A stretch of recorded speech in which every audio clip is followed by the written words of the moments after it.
Guten Erev Shabbos.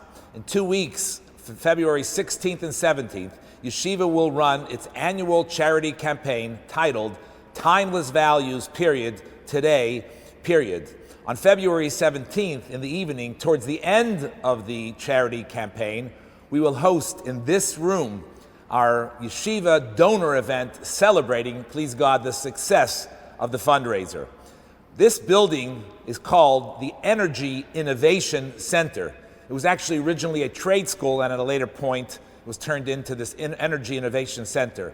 The word innovation leads me to an idea in this week's Parsha. Of course, when the Jews left Egypt, after the sea parted, they burst out in song.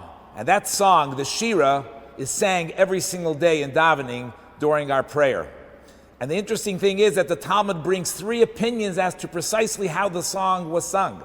According to Rabbi Akiva, Moshe Rabbeinu was the one who primarily sang the song. The Jewish people merely said the words, Ashir el Hashem, I will sing to God, at certain intervals. Rebbe Eliezer is of opinion that Moshe Rabbeinu led the Jewish people line by line. The Jews, Moshe Rabbeinu said one line first, and then the Jews repeated that same line. And finally, we have the opinion of Rebbe Nechemiah, who says that Moshe Rabbeinu merely began the song, but then prophetically, all the Jews sang together, even the babies who were not yet born and were in their mother's wombs joined in singing the song. This idea that Moshe Rabbeinu merely begins the song, but everybody sings their own song, is the idea of innovation. It refers to the individual path and journey that each and every one of us is supposed to embark on, using our individual God-given gifts, using creativity, using curiosity to identify our particular mission in life. But at all times we need to remember that our independent idea needs to be aligned with Moshe Rabbeinu, with the timeless values taught to us at Sinai through Moshe Rabbeinu. So there's a bringing together our independence, living our life based upon our own particular way, but at the same time aligned with Moshe Rabbeinu at every single moment. This past week was the 90 years since my father, Olav Shalom, was born in 1935. My father was a very independent kid. He was a very curious child, and he forged his own way in Avodas Hashem, in service of Hashem.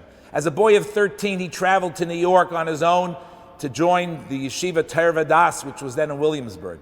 In 1949, he came to a Farbrengen of the Frierdiker Rebbe, the last gathering where the Frierdiker Rebbe spoke, Yud Tes Kislev in 1949.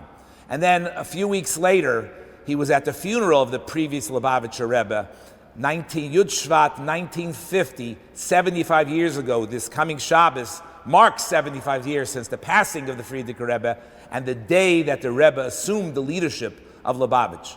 So my father remained an independent person, always doing things in his own unique and creative way, but at all times aligned with the Nasi, with the instructions and the directives of the Rebbe. He brought both of these elements together.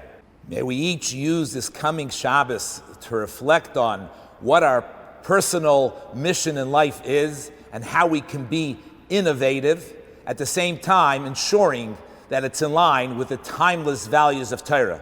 And also, please consider giving a donation to Yeshiva schools for this very, very important fundraiser.